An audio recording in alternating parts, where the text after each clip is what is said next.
The moment I realized they were laughing about me was so small that no one else at the table seemed to notice it had happened at all.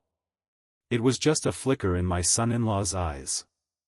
We were halfway through the second course, roasted duck with orange glaze, the skin shining under the warm dining room lights, when he leaned slightly toward the woman seated beside him and said something softly in French.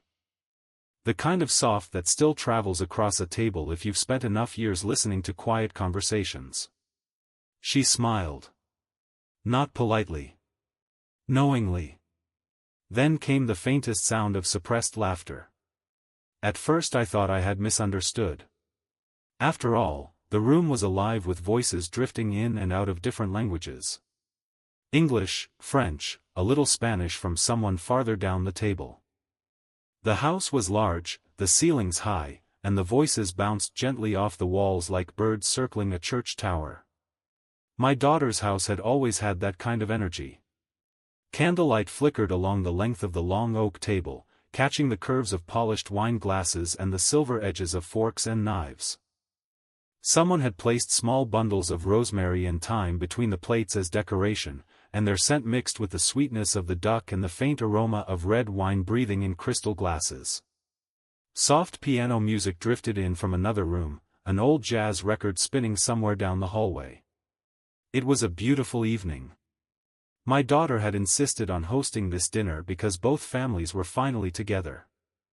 Her husband's relatives had flown in from Montreal, elegant people with quiet confidence and effortless manners. I had met most of them only once before, briefly, during the wedding. They were good people, I believed. Just different from the world I came from. I had worn my best jacket that night, though it was older than some of the guests at the table. Navy wool, slightly worn at the elbows, but still clean and carefully pressed. My wife had always said it made me look respectable. My wife had been gone 6 years by then.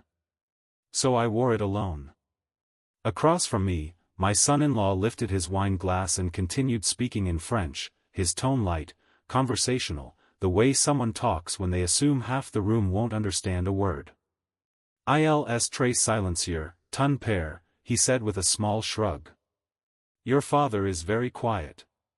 The woman beside him chuckled softly. "Peut-être tu il ne comprend pas grand-chose. Maybe he doesn't understand much."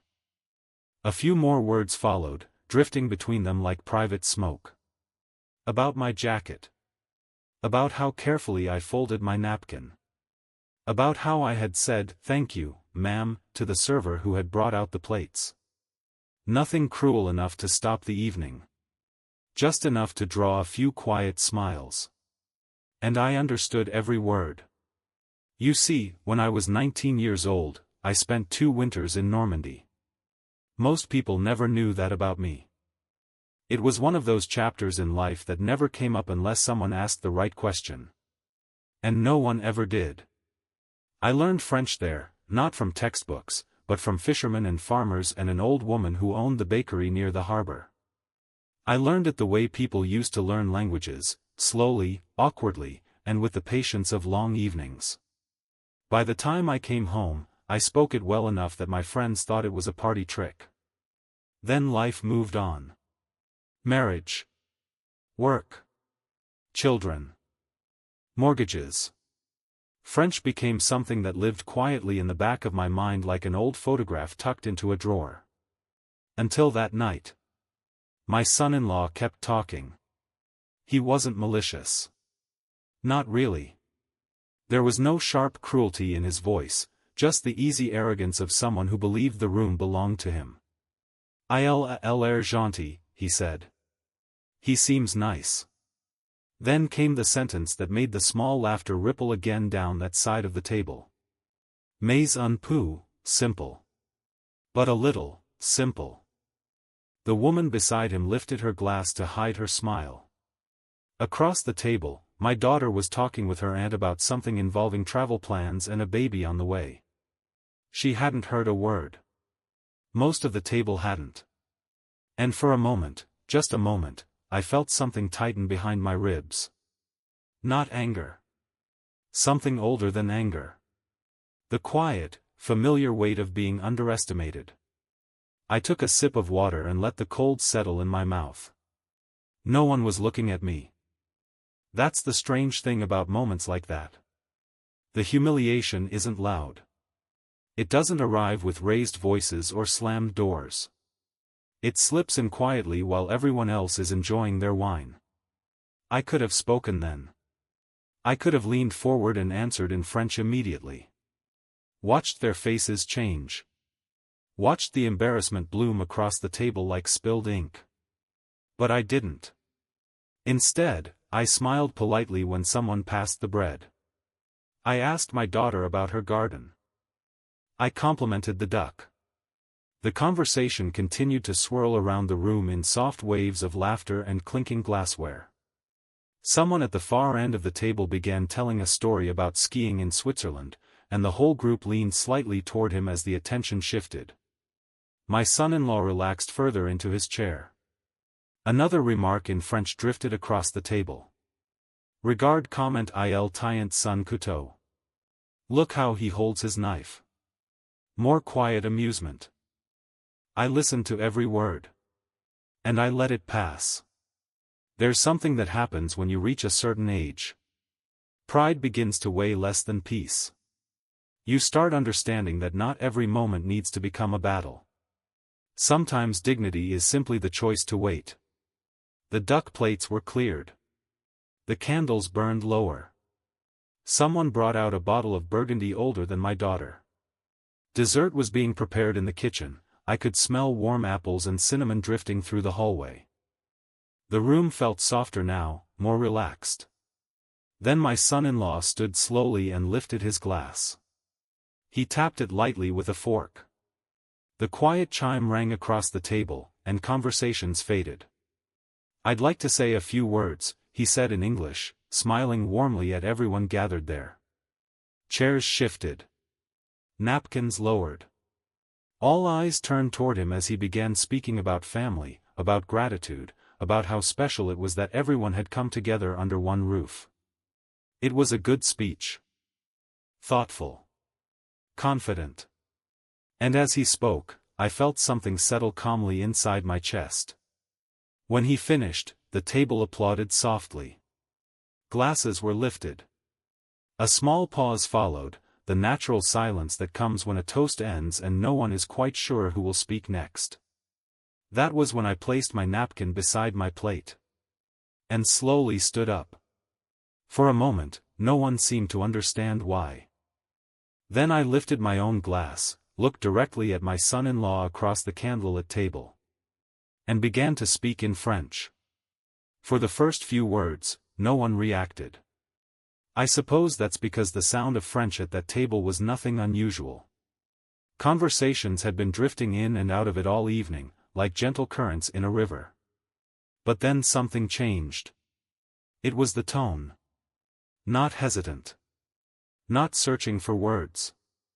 Calm. Even. Fluent. My friends, I said softly, lifting my glass just a little higher, I hope you will forgive an old man for speaking in the language that has been echoing around this table tonight. The room went still. Not suddenly. Quiet doesn't arrive that way. It spreads slowly, the way a shadow moves across the floor when someone closes a door in another room. My son-in-law's smile froze halfway across his face. The woman beside him lowered her glass.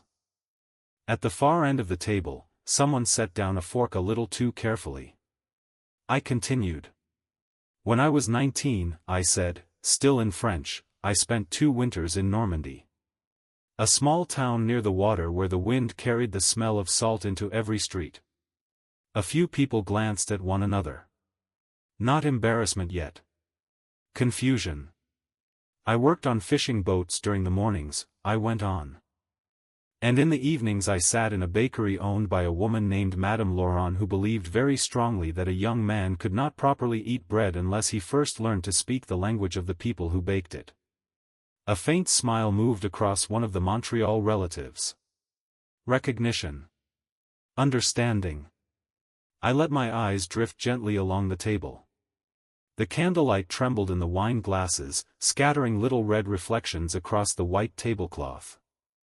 The scent of warm apples and cinnamon had grown stronger now. Someone must have opened the oven in the kitchen. My French was terrible at first, I said. So terrible that fishermen laughed every time I tried to ask where the ropes were kept. A small ripple of soft laughter passed down the table. Not the same laughter from earlier. This one carried warmth. But people were patient with me, I continued. They corrected my words. They invited me to their tables. They showed me that language is not really about vocabulary. I paused. The silence in the room had deepened now. Even the music drifting from the other room seemed to have softened. Language, I said gently, is about respect. My son-in-law's eyes had lowered to the table. His fingers rested around the stem of his wine glass, motionless. I could see the moment the realization finished settling in his mind. Every word. Every joke. Every quiet remark. I had heard them all.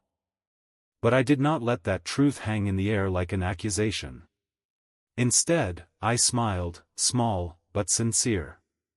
So tonight, I said, still speaking French, it has been a pleasure listening to the beautiful language of Quebec spoken around this table again. It reminds me of those winters long ago. Across from me, one of the older relatives nodded slowly. The tension in the room had begun to shift, like a knot loosening. I am also very happy, I continued, that my daughter has found a family that values conversation, culture, and good food. At that, my daughter looked at me with mild surprise. She had only just realized what language I was speaking. She blinked once. Then twice. Although, I added softly, letting a faint humor touch the words, I must confess that when I first arrived tonight, I was worried I might be the quietest man in the room. A few people smiled. Now I understand that sometimes quiet men simply listen longer. That line settled into the room like a feather landing on water. No splash. Just widening circles. My son-in-law finally looked up. There was color in his face now, not the bright red of humiliation, but the muted shade of someone recognizing their own carelessness. I lifted my glass slightly toward him. And listening, I said gently, can be a very good teacher. I let the silence breathe for a moment longer. Then I finished the toast the same way any father might. To family, I said in French. To patience. And to the hope that we continue learning from one another, no matter our age. I drank. No one spoke for 2 or 3 seconds.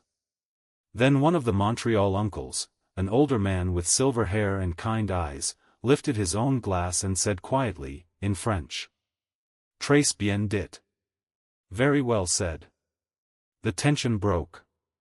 Glasses clinked softly across the table. Conversation returned, slower at first, like a river resuming its flow after a fallen branch is removed. But something in the room had changed. My son-in-law sat very still for a few minutes. When he finally leaned toward me, his voice was low enough that only I could hear.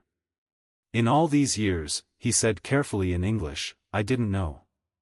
I smiled. That's all right, I replied. He hesitated. I'm sorry if anything I said earlier. I waved my hand gently before he could finish. It was a long evening, I said. And wine has a way of making people talk. He studied my face for a moment, trying to see if there was anger hidden there. But there wasn't. Just age. Just calm. Just the quiet satisfaction of knowing I had said what needed to be said without raising my voice. Dessert arrived soon after. Warm apple tart with thin slices arranged like little overlapping roofs, dusted with sugar that sparkled under the candlelight. Someone poured coffee. The music in the other room changed to a slower record. And little by little the evening softened again. But I noticed something. Whenever conversation drifted into French after that, voices lowered slightly, not in secrecy, but in courtesy. And every now and then someone would glance toward me with a small respectful nod. Years have passed since that dinner. My daughter and her husband are still together. They have 2 children now who run through that same house with loud footsteps and sticky fingers. My son-in-law and I get along well. In fact, he asks me to speak French with him sometimes. Says it helps keep his accent honest. Funny how life works that way. But the thing I remember most from that night isn't the embarrassment on his face. It isn't the silence that followed my toast. It's the look my daughter gave me when she finally understood what had happened. Not pride exactly. Something quieter. Recognition. As if she had suddenly seen a part of her father she had never fully noticed before. You see, dignity rarely announces itself. It doesn't slam a fist on the table or demand the room's attention. Most of the time it just waits. And when it finally speaks, it does so calmly enough that everyone wonders why the room feels different afterward. These days I think about that dinner sometimes when the house is quiet at night. I picture the candlelight on the glasses. The scent of rosemary and cinnamon. The soft clink of silverware. And the small moment when an old man stood up at a table full of confident voices. Not to prove anyone wrong. Just to remind them that the quietest person in the room might understand more than anyone expects.